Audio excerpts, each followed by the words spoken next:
Hello అండి. ఉగాది భక్షాలండి. చాలా easy and టేస్టీగా ఉంటాయి. నేనైతే ఫస్ట్ టైం ట్రై చేశాను. అయినా కూడా చాలా బాగా వచ్చాయండి. మీరు కూడా ఒకసారి ట్రై చేసి ఎలా వచ్చిందో నాకు కామెంట్ చేయండి. ఇలా కాకుండా ఇంకా ఏ విధంగా చేసుకోవచ్చో కూడా మీరు తెలియచేయచ్చు. చాలా పర్ఫెక్ట్‌గా వచ్చాయండి. ఏ విధంగా చేసుకోవాలో చూద్దాం ఒకసారి. ఇగ చూసారా, ఒక కప్పు తీసుకున్నాను. ఈ కప్పుతోటి అన్ని కొలతలతోటి చూయించడం జరుగుతుందండి. ఆ కప్పుతోటి ఒక కప్పు శనగపప్పు తీసుకొని ఒక 2 అవర్స్ పాటు నానబెట్టి పక్కన పెట్టుకున్నాను. ఏ కప్పుతో అయితే పప్పు తీసుకున్నానో అదే కప్పుతోటి ఒక కప్పు మైదా పిండి తీసుకున్నాను. అదే కప్పుతోటి గోధుమ పిండి కూడా తీసుకున్నాను. ఒక 2 కప్పులన్నమాట. ఒకటి మైదా పిండి, ఒకటి గోధుమ పిండి. ఇవి 2 కూడా కలిపి మంచిగా కలిసేలాగా కలుపుకోవాలి. ఈ విధంగా మంచిగా 2 కలిసిపోయేలాగా కలుపుకోండి. తర్వాత ఒక 3 టేబుల్ స్పూన్ల నెయ్యిని యాడ్ చేసుకోండి. ఇక్కడ 3 టేబుల్ స్పూన్ల నెయ్యిని యాడ్ చేసుకోండి.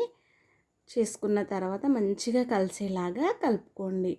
ఇక్కడ వీడియో క్లిప్ మిస్ అయిందండి. నెయ్యి 3 టేబుల్ స్పూన్స్ వేసుకోండి. వేసిన తర్వాత కొద్దిగా వాటర్ అనేది యాడ్ చేసుకుంటూ మంచిగా కలిసేలాగా పిండిని కలుపుకోవాలి అన్నమాట. ఈ విధంగా చూడండి. ఎట్లా అంటే ఇట్లా చేతికి అంటుకోవాలి. ఇది పర్ఫెక్ట్ కన్సిస్టెన్సీ అన్నమాట. చూడండి, మంచిగా పర్ఫెక్ట్గా ఈ విధంగా చేతికి అంటుకుంటున్నట్టయితే ఇది మంచి కన్సిస్టెన్సీ, మంచిగా బాగా వస్తాయి అన్నమాట భక్షాలు.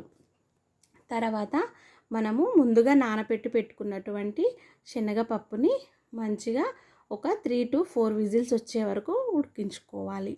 ఈ విధంగా ఉడికిపోయిన తర్వాత స్టవ్ ఆన్ చేసి ఒక కళాయి పెట్టుకొని మనం ఉడికించి పెట్టుకున్నటువంటి శనగపప్పు మిశ్రమాన్ని అంతా కూడా బాగా ఇందులో వేసి స్మాష్ చేసుకోవాలి. మీ దగ్గర స్మాషర్ ఉన్న చేసుకోండి. ఈ విధంగా పప్పు స్మాషర్ తోటి మంచిగా మెత్తగా చేసుకున్నాను. చూసారా? తర్వాత ఏ కప్పుతో అయితే మనము అన్ని కొలతలు తీసుకున్నామో అదే కప్పుతోటి బెల్లము తురుముకొని వేసుకోవాలి. వేసుకొని మంచిగా కలిసేలాగా కలుపుకోండి. అడుగంటకుండా మంచిగా కలిసేలాగా కలుపుకోండి. చూసారా? ఈ విధంగా మంచిగా వాటర్గా అయిపోతుంది. తర్వాత ఒక 2 మినిట్స్ తర్వాత ఒక 5 ఇలాచీలను తీసుకొని మంచిగా పొడి చేసుకొని వేసుకొని ఆ మిశ్రమాన్ని మంచిగా కలిసేలాగా కలుపుకోండి. ఇది ఈ విధంగా చూసారా, దగ్గరికి అయిపోయింది. ఇక్కడితోటి ఇది పర్ఫెక్ట్ కన్సిస్టెన్సీ అండి. ఈ కన్సిస్టెన్సీలోకి రాగానే స్టవ్ ఆఫ్ చేసుకొని మనము ఈ మిశ్రమాన్ని అంతా కూడా చల్లారనివ్వాలి. ఇది చల్లారిన తర్వాత ఎలా ఉంటుందో ఒకసారి చూద్దాం. ఈ విధంగా చూసారా, చాలా గట్టి పడిపోయింది. ఈ విధంగా గట్టిగా పడిపోయింది. పర్ఫెక్ట్ కన్సిస్టెన్సీ అండి.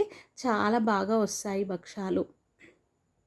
ఇప్పుడు మనము ముందుగా కొద్దిగా చిన్న ముద్దలలాగా చేసుకొని పక్కన పెట్టుకుందాము. ఈ విధంగా లడ్లలాగా చేసుకోండి. ఇంకా గట్టి పడుతూ ఉంటుంది అన్నమాట.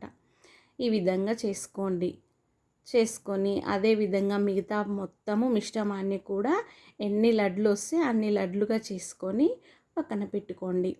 నాకైతే ఒక 15 నుంచి 16 లడ్ల వరకు ఈ విధంగా అయ్యాయి అండి. ఈ పూర్ణాన్ని నేను ఈ విధంగా చేసి పక్కన పెట్టుకున్నాను.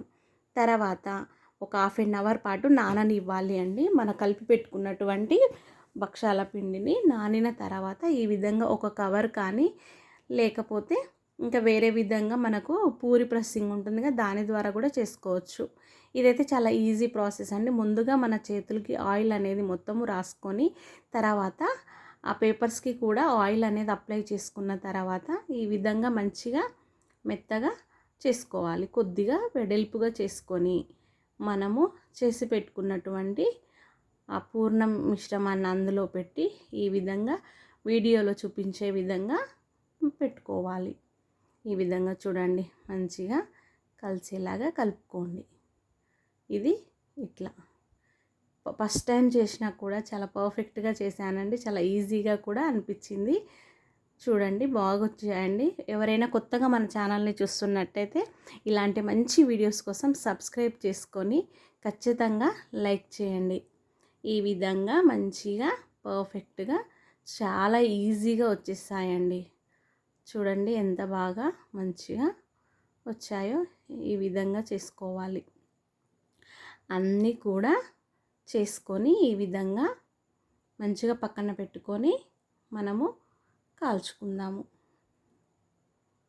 చూసారా, ఈ విధంగా అయిన తర్వాత మనము మంచిగా నీట్గా షేప్ వచ్చేలాగా చేసుకున్నాను. చూసారా, పర్ఫెక్ట్గా వచ్చిందండి. ఇప్పుడు మనము స్టవ్ ఆన్ చేసుకొని పెట్టుకొని కొద్దిగా ఆయిల్ కానీ లేదా నెయ్యి ఉన్న యాడ్ చేసుకోవచ్చండి. నేనైతే ఆయిల్ వేసాను. ఇక్కడ వేసి మంచిగా కాల్చే వరకు కాల్చుకోవాలి. పైగా కూడా కొద్దిగా ఆయిల్ అనేది యాడ్ చేసుకోండి. ఈ విధంగా ఆయిల్ తీసుకున్న తర్వాత అటు ఇటు తిప్పుకుంటూ మీడియం ఫ్లేమ్లో ఉంచుకొని కాల్చుకోండి. చాలా పర్ఫెక్ట్గా కాలుతాయి, మాడిపోకుండా వస్తాయి అండి. ఈ విధంగా పర్ఫెక్ట్గా కాల్చుకోండి. చూసారా, మంచిగా అటు ఇటు తిప్పుతూ రెండు వైపులా ఈ విధంగా పర్ఫెక్ట్గా కాలిపోయింది, చక్కగా వచ్చాయండి. అప్పుడు మనము ప్లేట్లోకి తీసుకుందాం. అదే విధంగా అన్నీ కూడా ఇదే విధంగా చేసుకోవాలి. చాలా అంటే చాలా ఈజీగా వచ్చాయి అండ్ పర్ఫెక్ట్గా వచ్చాయి అండి. మీరు కూడా ట్రై చేసి ఎలా వచ్చిందో నాకు ఖచ్చితంగా కామెంట్ రూపంలో తెలియచేయండి. ఇలా కాకుండా ఇంకా ఎలా చేసుకోవచ్చో కూడా చెప్పండి. Subscribe to my channel.